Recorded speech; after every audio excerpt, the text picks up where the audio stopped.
There was a guy that sold all of his property before he went home, and then he did something that got him beat up bad when he came back a couple years later. I guess he didn't think he was going to come back. Here's the story. I don't ever slow up, no I don't take shit. I got no love for the fakeness. If you wanna play tough and wanna hate this, I'll always show up and make a statement. When people's about ready to go home, they either give their stuff away or they sell it. It's against the prison rules, but everybody does it. CEOs know everybody does it. You know, just say, hey man, somebody stole my stuff. Don't know who it was, I left it. It's done all the time.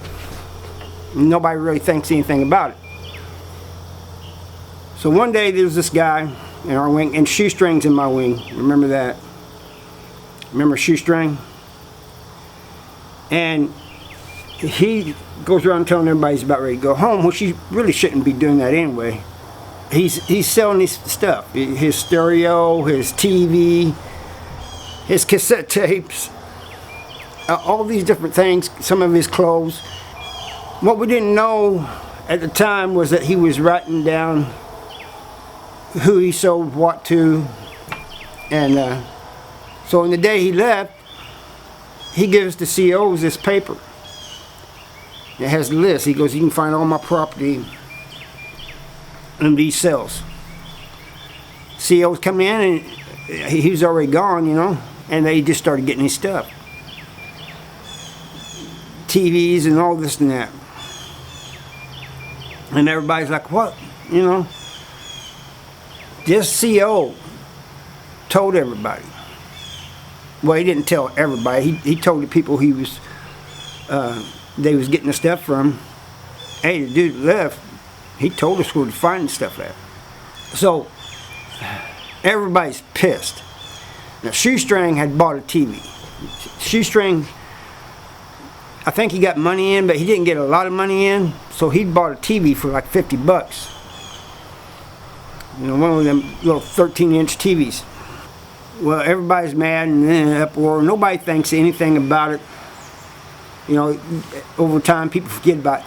This has only happened twice that I know of. Once in Farmington and once in Licking, South Central Correctional Center. It's dirty, man. That's just a dirty thing to do. So a couple years later, Shoestring, he's not in my housing unit, but there was this, they brought this guy in, and I'm thinking, man, where I know this guy from? This guy looks awful familiar. And there's some people that he knew and he was talking to and stuff, thinking, who is this guy? I'm out in the yard one day. Shoestring comes up to me. I told you Shoestring's straight, kind of crazy. He comes up to me and we're talking and laughing and everything, you know. And he looks. He sees this guy. He goes, hey, I'll be right back. Hold on a minute. Hold that thought. Goes over, gets a little closer to the guy, stands, and is looking at him, and then just walks up and just starts beating him. I'm thinking, what the, you know, I told you in the last video about Shoestring that he hits hard. So he was doing damage to this guy. Remember, he elbowed that one guy and broke his jaw. Messed that one guy's stomach up real bad. At least that's what we think. We don't know. The doctor is saying it's from something else. But I'm thinking, what the heck? And the COs come running, they grab him, take him up to the hole, you know. Other guy, they take out on a stretcher, which I knew that was going to happen. I mean, Shoestring really hurts people when he hits them. You know, he would not do body shots after that one where he, our friend, my workout partner, and when they traded body shots and the guy doubled up and everything, he would not do them no more because he was afraid of hurting people. We're all thinking, man, what's going on? A lot of people that he'd sold stuff to wasn't there. Shoestring eventually gets out of the hole. He had to do a lot of time down there, and I think he got another charge. I said, Shoestring, man, why'd you beat that guy up, man? What'd he do to you?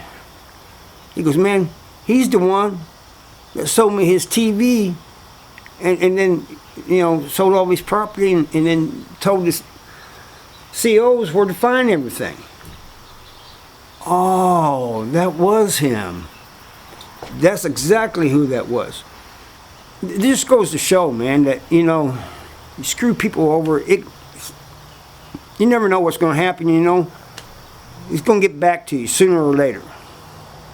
But there's some dirty people in prison. I mean, some manipulators, scammers, all types of people in prison. But doing that before you go home, you know, with your property, that's low. And most of my stuff I gave away. I didn't even sell it. Except I think maybe a pair of sweats, because the guy said, man, at least take some soups for it. But most of the stuff I gave away to friends and stuff, you know. I didn't want to sell it to them. You know, I'm not going to need a 13-inch TV when I get out. A stereo, Panasonic stereo, double cassette. I hope nobody goes to prison. I don't want anybody to go to prison. But if you go to prison, man, do not do anything like that. That's just low. You see, the guy paid the price with that. And I never did see that guy again after that. I don't know what happened to him. I know when they took him medical, that was the last time I saw him. But I do know that he was hurt seriously. I mean, real bad. Shoestring didn't just hit him once like he did that one guy in the chin. He hit him several times. And like I said, he breaks bones when he hits. Anyway, I thank you all for watching. If you want another Shoestring story, I told you before I had a bunch of them. And one of them I really don't want to... I'm debating on whether to tell, man, because...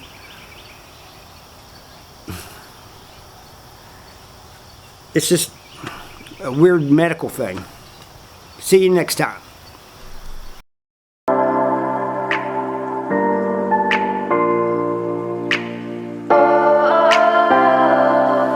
We are dreaming in the dark. We are nothing more than dust. Search but